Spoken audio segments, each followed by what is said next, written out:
So, is Madam Web the worst movie of 2024?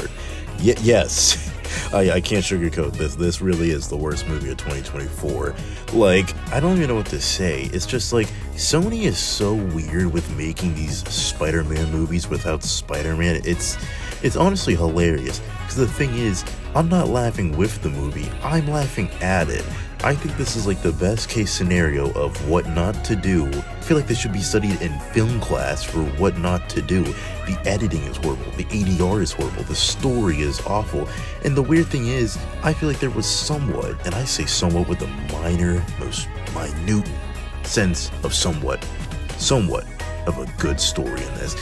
They must be joking. And I'm not even joking, because the thing with this is like, first off, I just want to say, I'm not even that big of a Madam Web fan. I know her from like a couple of stories from in the comics and Spider-Man lore, but besides that, I don't really know much. No, I don't really care about that much, because it's more so about like the multiverse Spider-Man stuff, and to be honest, Miguel's been doing it, so like, I'm fine with him being that guy. Stations, drop what you're doing and stop Spider-Man.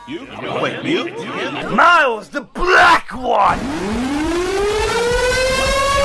So with Madam Web, I really just don't know what to say, because who really asked for this movie? Because it's not like Morbius to where it's like jokingly bad. This is like, I feel bad for it. Like the fact that it came out. Who the hell are you, man? I am Venom. I'm just kidding, it's Dr. Michael Morbius. Oh, brother, this guy stinks! Like, I'm just wondering if the Sony executives just looked at this film and said, you know what? This is good to put out. We should put this out. People are gonna love this film. Now, the first thing I'm gonna get away with this is the trailer bait. In the trailers, they have all the females in their costumes, you know, with their combat accurate suits. I say that loosely, and that's all just smoke and mirrors. Because in the actual movie, they have the costumes on for in like little visions, slight little like snippets, basically. Because the main villain of the movie, don't worry, I'll get to him, basically just like imagines like these dreams that are gonna be yet to come of like the women killing him in the future, and he's like, I need to stop them. So he gets like the NSA to like look over them on security cameras. And this is a major plot for the movie, and I know you don't care about spoilers, because who even saw this film?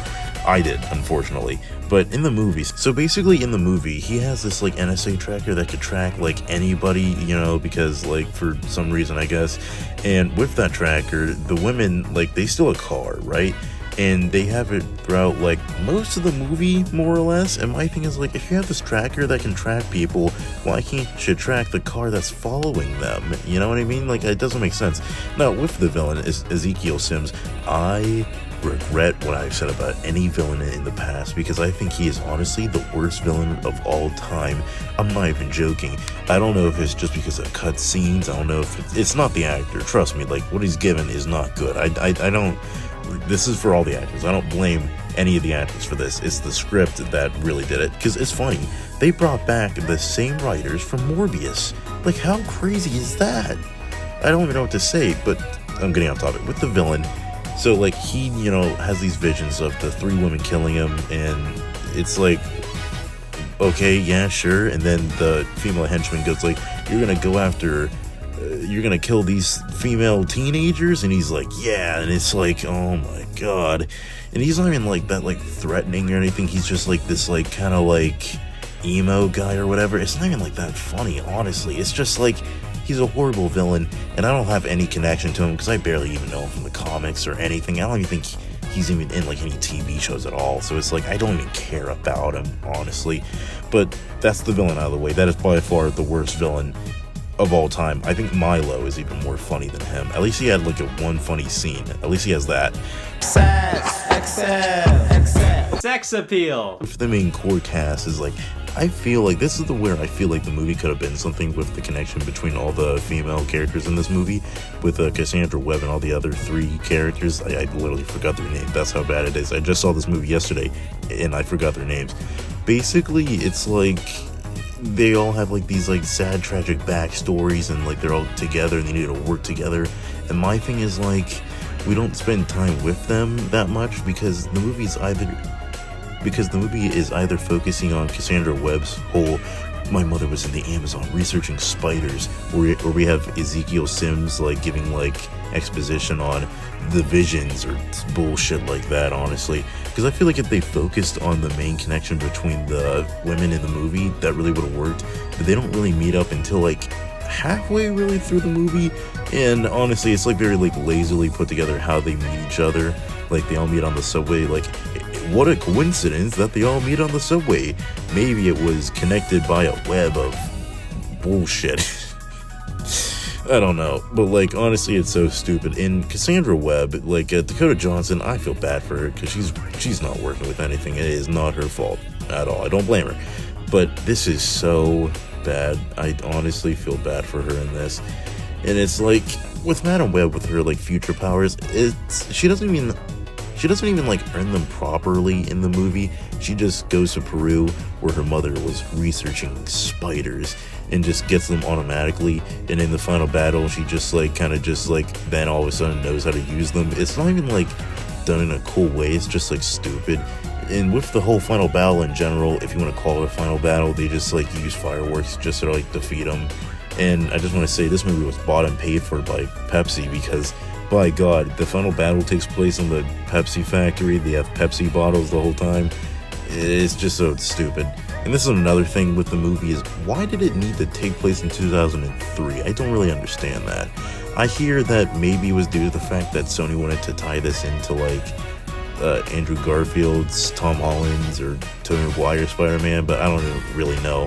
And speaking of the whole Spider-Man connection, I can tell that they really cut a lot of this stuff out, because especially like the only thing that's even remotely tied to Spider-Man is the Daily Bugle, and that's really about it. There's like nothing else. But you could tell that there were so many cut scenes, bad ADR that just hides like how this movie just like was supposed to be something. But I could really tell that Sony was just embarrassed by this picture. Like, I honestly hope that this is a lesson overall for Sony to stop making these movies, because they're not even like fun, honestly. It's just like sad. I unironically like Morbius just because it's like the memes. Venom 1 is I like 2 a little bit better for it because it's a little bit more goofy. But honestly, I feel like Disney should just buy the rights off of Spider-Man. I don't care what it takes, man, honestly. Like, keep making the video games and Across the Spider-Verse, but besides that, please don't touch any live action stuff. Besides that, this movie is basically just a waste of time. If you want to just like get drunk and just watch a bad superhero film, don't even watch this. Maybe watch something like Catwoman or something like that, because this honestly is the worst superhero movie of all time, because it's not memorable like Batman and Robin. It's not infamous like BVS. It honestly is just bad. I don't even know if there's any like behind the scenes stuff that could be why, like the Joss Whedon cut, but this really was just a mistake, honestly. I'm giving this like a 1 out of 10. This really was just really, really bad. If you like this review, because I gotta tell you, I'm really out of this now, because this movie really just makes me question what happened to cinema. I'm just gonna end this off. I'm Blacked Out Reviews. I reviewed it so you don't have to. Don't forget to comment, like, and subscribe. Ezekiel Sims. He was in the Amazon with my mom when she was researching spiders right before she died.